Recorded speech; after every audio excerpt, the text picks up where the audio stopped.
La cité Adignan, située dans le quartier de Anne-Mariste, est un véritable havre de silence.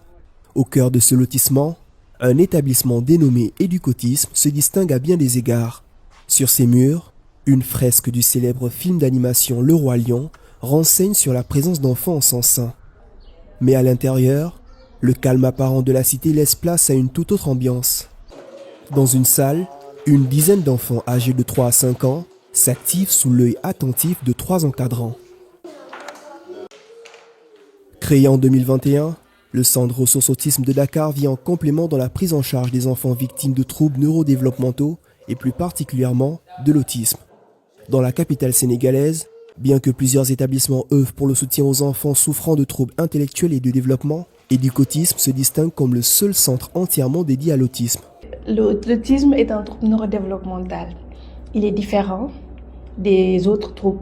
Bien vrai que le handicap intellectuel est un trouble neurodéveloppemental, mais c'est deux pathologies totalement différentes dont la prise en charge est totalement différente. La prise en charge de l'autisme ces dernières années a évolué, elle est bien spécifique et nécessite l'intervention de plusieurs autres personnes et dans un cadre assez particulier qui n'est pas le même cadre que celui que l'on a dans le public aujourd'hui pour ces enfants. Depuis sa création, cet établissement a accompagné plus de 100 enfants. Concrètement, il se veut être un point de passage pour ces pensionnaires vers un système éducatif inclusif. Tout enfant qui vient ici, il y a déjà l'aspect bilan. Il y a toute une équipe pluridisciplinaire. Posons le bilan diagnostic pour être sûr de quel diagnostic on a, des spécificités de cet enfant. Nous prenons les enfants qui ne peuvent pas aller à l'école ou les enfants dont les parents ont essayé 4-5 fois une scolarisation à l'école normale, ça n'a pas marché. Donc, nous prenons ce type d'enfants et atteints de TSA avec qui nous travaillons. Nous faisons un projet thérapeutique sur 1 année, 2 ans, voire 3. Oui, le maximum qu'on a eu, je crois, c'est 3 ans. Durant lesquels nous travaillons avec l'enfant avec des objectifs trimestriels bien spécifiques. Et quand l'enfant a atteint nos objectifs, nous l'accompagnons pour la réinsertion à l'école. En plus de son rôle de directrice pédagogique de ce centre, le Dr Ndeye Awadie est également chef de service en pédopsychiatrie à l'hôpital psychiatrique de Thiaroye. Elle fait partie des 2 seuls pédopsychiatres que compte le Sénégal. Pour rencontrer le deuxième, il faut se rendre à l'hôpital de Fann. Depuis 2004, le professeur Lamine Fall est responsable de l'unité de pédopsychiatrie de Kër Khalei et il est une figure incontournable dans la prise en charge des enfants souffrant de troubles psychiques et comportementaux au Sénégal. Au cours de sa carrière, il a traité de nombreux enfants atteints de troubles du spectre de l'autisme et a observé l'évolution de la définition de cette pathologie complexe. C'est un ensemble de troubles neurodéveloppementaux. Donc les troubles neurodéveloppementaux sont des troubles, disons, c'est un regroupement de troubles qui s'est fait de façon assez récente donc, et qui concerne un ensemble de troubles marqués par leur caractère, disons, très précoce dans la vie du sujet. Donc ça arrive souvent dès la naissance et qui persiste quasiment toute la vie. Vous imaginez, il y a des gens qui ont des formes graves qui sont très visibles tout de suite, parfois même dès la naissance. Donc on voit des signes, disons, de difficulté, de souffrance et de dépendance important. Donc ça, c'est le niveau de sévérité qui peut se distinguer en léger, moyen, sévère. Jaune, ici, ça c'est bleu, c'est pas vert ni jaune. Malgré les avancées scientifiques notables réalisées dans le monde au cours de ces dernières années, les causes du spectre de l'autisme demeurent encore largement inconnues. Toutefois, certaines pistes commencent à émerger. Mais pour le moment, donc, c'est sur des facteurs internes génétiques qui sont identifiés. Au niveau des recherches sur différentes hypothèses concernant l'alimentation, des vaccins, des médicaments, on n'a pas grand-chose, sauf par exemple pour les femmes enceintes qui prennent certains médicaments comme la dépakine, donc le valproate, sodium, donc acide valproïque.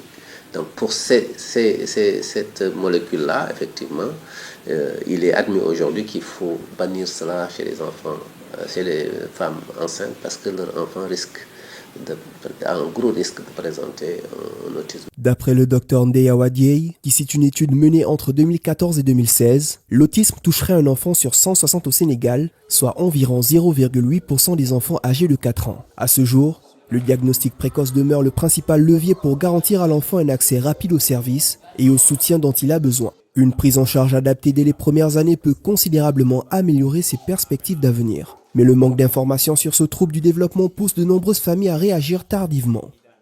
C'est le cas d'As Babacar Gueye, figure bien connue de la scène politique sénégalaise.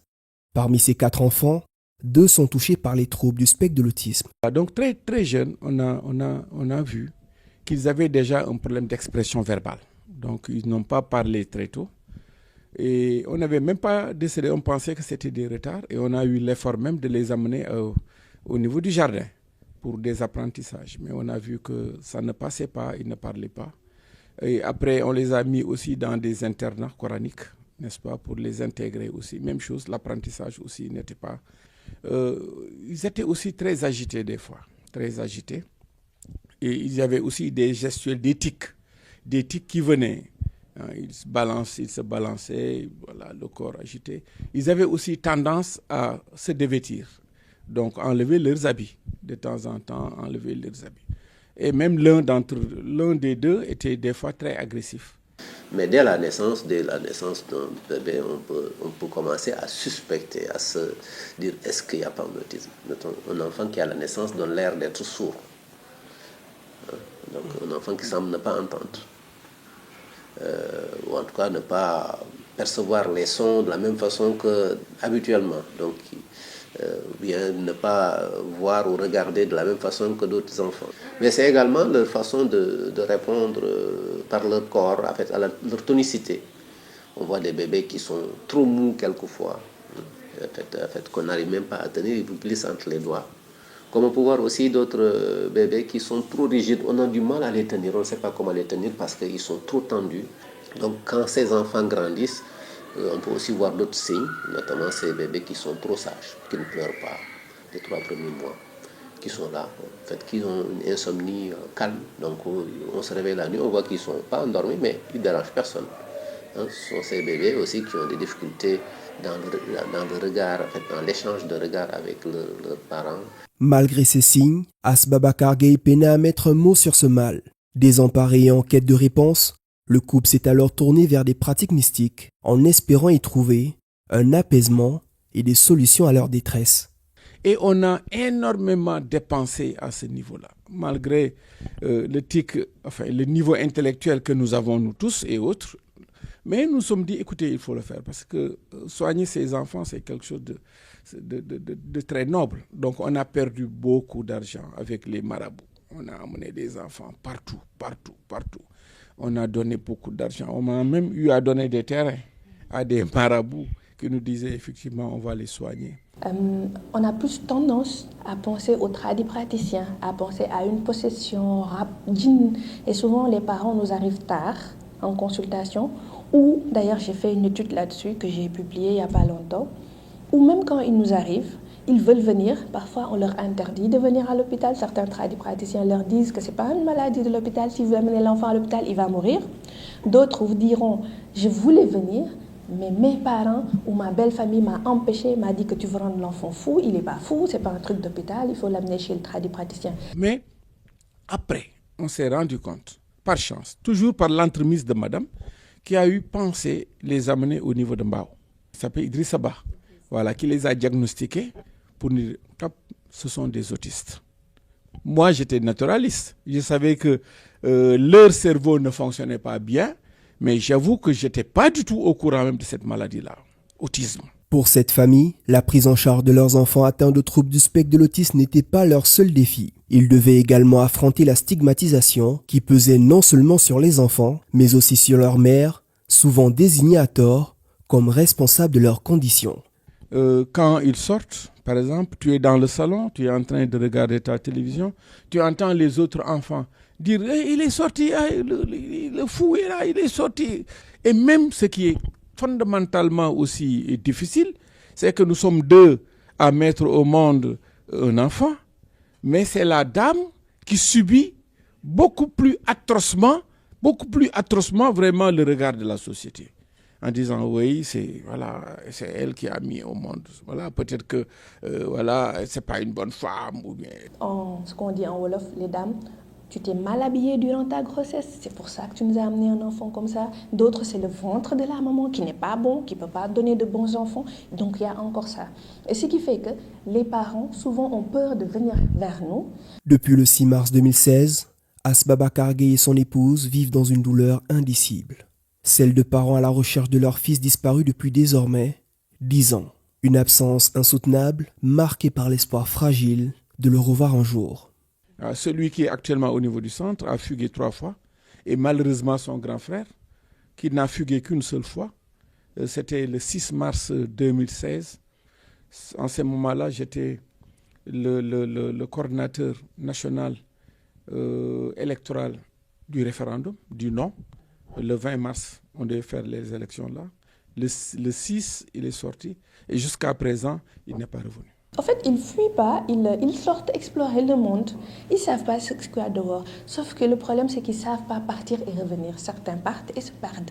Parce qu'ils ne peuvent pas parler, parce qu'ils ils savent pas où aller. Ou d'autres sortent, traversent la route. Ils n'ont pas de notion du danger.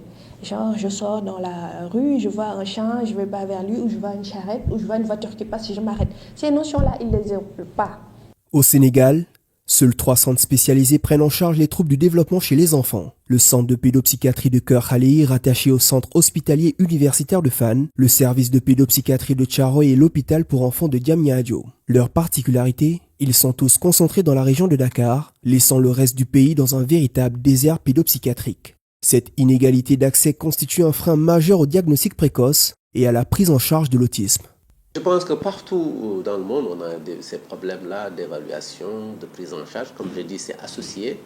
Mais c'est pire dans nos pays où on a très peu d'infrastructures, très peu d'équipements, très peu de centres de formation qualifiantes et très peu de professionnels donc déjà qualifiés sur le terrain.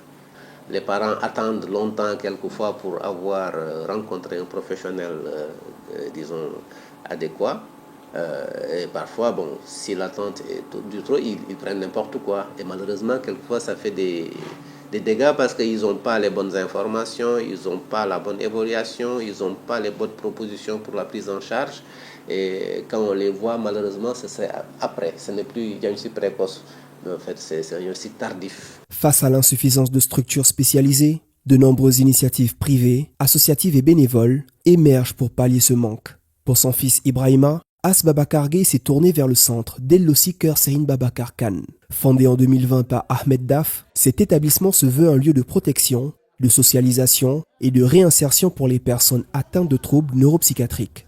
Avec une capacité d'accueil de 17 personnes, dont la majorité sont des enfants et adolescents, il propose également un accompagnement à domicile.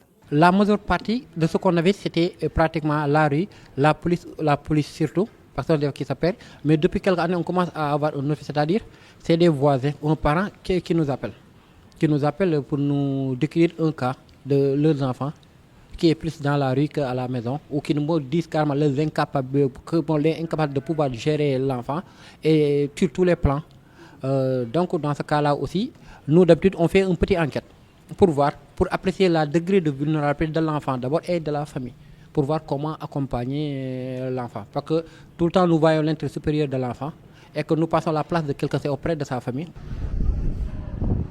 Le centre recueille une diversité de profils. Enfants atteints de trisomie, personnes souffrant de troubles mentaux et des autistes. Avec un total de 7 pensionnaires diagnostiqués avec des troubles du spectre de l'autisme, ces derniers constituent le groupe le plus représenté au sein de l'établissement. Malgré les maigres moyens du centre, tout est mis en œuvre pour accompagner et surtout redonner le sourire aux pensionnaires. Dans l'une des salles du centre, qui fait aussi office de dortoir à la nuit tombée, l'ambiance est à la créativité. Bon, là, on est en train de faire une activité de dessin. Donc, généralement, on parle beaucoup plus d'activité de gribouillage, quoi. Donc, c'est une manière de leur permettre de s'exprimer. Donc, c'est une manière de s'exprimer à travers le dessin, quoi. Voilà. Donc, là, vous pouvez constater que les modes ne sont pas les mêmes. Certains vont vous faire des cercles, d'autres des traits, voilà, d'autres des triangles.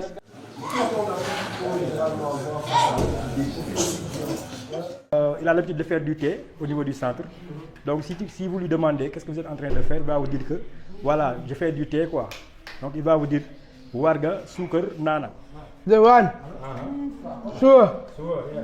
Nana. Aman. Le bien fondé, c'est énorme. D'abord, quand je parle, ça fait partie de l'épanouissement.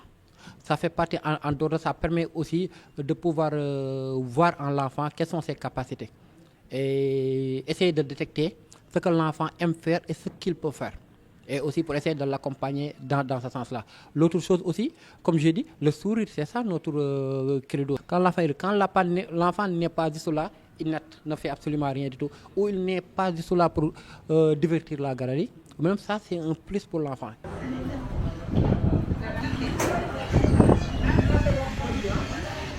Toujours dans le cadre de l'accompagnement, Ahmed Daf peut également compter sur les animaux pour jouer un rôle thérapeutique.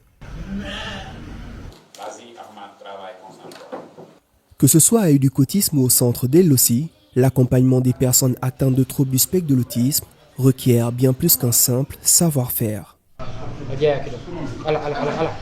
La patience. La patience. La patience. C'est tout ça. Et aussi, en français, bañ a seexlu. Si c'est quelqu'un comme par exemple, tu vois, Mohamed, lui, il baffe tout le temps. Si par exemple c'est quelqu'un qui est dégoûté par n'importe quoi, ou certains aussi qui se font dessus, tu ne peux pas vivre avec eux. Mais aussi l'autre chose, leur comprendre. Leur comprendre. Si tu n'es pas patient, tu ne les comprends pas, ou bien tu es quelqu'un, comment dire, qui n'aime pas voir, comment dirais-je, des caca là, ou de la piste, ou quelqu'un qui baffe, tu ne peux pas être avec eux. Déjà, travailler dans le secteur de la santé mentale, vraiment, nécessite des compétences humaines. C'est une vocation, c'est pas un choix. Parce que c'est pas un travail lucratif où on va gagner de l'argent. Pas du tout ça. C'est pas un travail facile. Parce que à partir du moment où une personne a des difficultés de santé mentale, adulte ou enfant, il ne sait pas ce qui est bon de ce qui n'est pas bon. Donc, vous ne pouvez pas attendre dans son comportement quotidien qu'il fasse ce que vous lui avez demandé de faire. Voilà, les enfants, souvent, ne sont pas propres, ils urinent sur eux-mêmes, ils font tout sur eux-mêmes, il faut les nettoyer, les changer. Il n'y a pas médecin, psychologue ou tout le monde s'y met.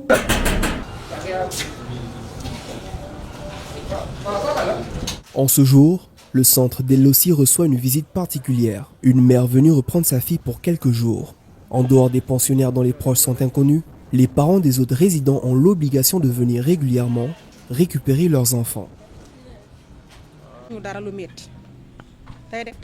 Nous les mamans, nous amenons nos enfants ici. Ils ne sont pas tous en situation de handicap.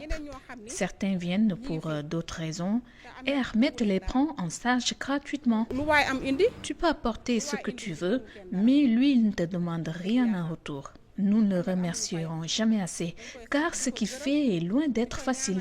Gérer tout cela au quotidien est une véritable épreuve.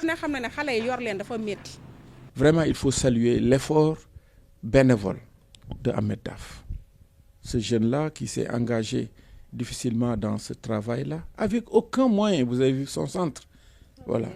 À le centre d'El-Lossi, il n'y a rien du tout. Nous, ce n'est pas payant. C'est pas parce que oui, vous pouvez payer, il faut le faire, etc. C'est aux parents de voir ce qu'ils veulent faire. Ne pensez pas qu'on a laissé notre enfant là-bas pour nous soulager. Non, on le replonge dans la famille. Il vient de quitter ici pendant 17 jours. Il était là avec nous 17 jours pour essayer de voir qu'est-ce qu'il a acquis là-bas. On voit que les bonnes manières s'installent, que l'agressivité diminue. Mais ces soins et ces accompagnements, on imagine qu'ils ont un coût pour la plupart. Ah oui. Est-ce que c'est accessible aux parents? Non, bien sûr, c'est excessif. Vous imaginez toutes ces évaluations dont je parle, évaluation médicale, évaluation paramédicale. Je n'ai pas parlé de l'école, c'est-à-dire qu'aujourd'hui, vous avez un enfant qui a un handicap qui parle mal ou qui parle tard. Certains parents même choisissent de ne pas l'amener à l'école. Confortablement installés sur leur table-banc, les élèves écoutent attentivement leur maîtresse qui énonce un exercice de calcul mental en accompagnant ses explications de gestes précis. S'il lui est le sens privilégié pour suivre les instructions, 3 élèves de cette classe s'appuient sur la langue des signes. Fatih, Seynabou et Faloucham, tous les 3 sourds et muets. Formés à cette langue, leur enseignante bénéficie du soutien d'un auxiliaire de vie scolaire chargé d'interpréter chacune de ces déclarations. Mais cet handicap ne constitue en rien un frein à la réussite. Fallou Thiam s'est même illustré en décrochant la première place de sa classe au premier trimestre avec une moyenne de 9,26 sur 10 en classe d'initiation. Au-delà de ses performances académiques, ce jeune garçon est également porteur d'un trouble du spectre autistique. La particularité de cette école, c'est une école inclusive. Pourquoi inclusive? Parce qu'il y a des enfants déficients auditifs, des enfants sourds-muets qui ne parlent pas, qui n'entendent pas, qui sont insérés dans l'école où ils travaillent au même pied que les enfants dits enfants normaux.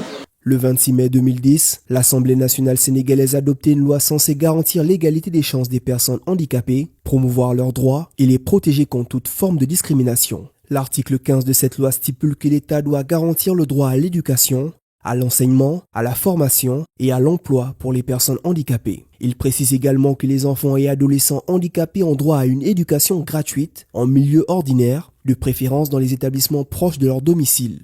Malgré cette avancée législative, son application effective reste largement insuffisante. Au Sénégal, aujourd'hui, ce qu'on a, c'est l'inverse. Quand vous avez un enfant handicapé, vous allez payer 3 à 10 fois plus qu'un enfant normal dans une école souvent privée parce que le public ne vous accepte pas. Il y a exceptionnellement, des enfants qui sont accueillis dans le public parce que la raison serait que les enseignants ne sont pas formés à les accueillir. Ce que beaucoup de responsables, en tout cas professionnels dans le milieu, démentent. Parce que c'est ce que nous avons rencontré, ils disent non, les enseignants sont formés à accueillir tout type d'enfants, quel que soit le niveau intellectuel, quels que soient les comportements. Bon, il faut reconnaître quand même que pour certains enfants, il faut modifier le cadre de l'école. Il faut adapter.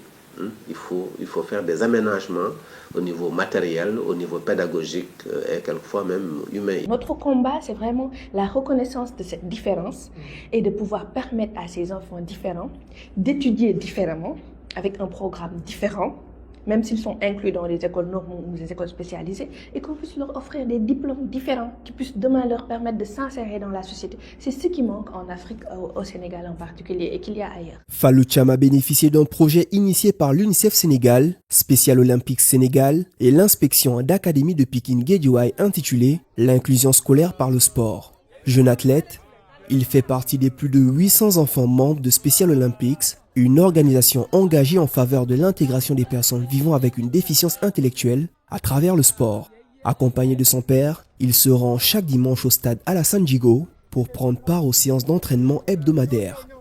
Fallou est un jeune qui est très intelligent malgré ses troubles autistiques et le fait qu'il ne parle pas et qu'il n'entende pas. Et le sport a aidé en fait à développer ces aptitudes-là. Et quand il a été à l'école, il s'est vraiment retrouvé dans un environnement qui lui convenait. Il a été accueilli avec bienveillance par la direction de l'école, par les instituteurs, mais également par ses camarades. Et je pense que cet environnement positif, cet environnement de bienveillance a permis de le valoriser.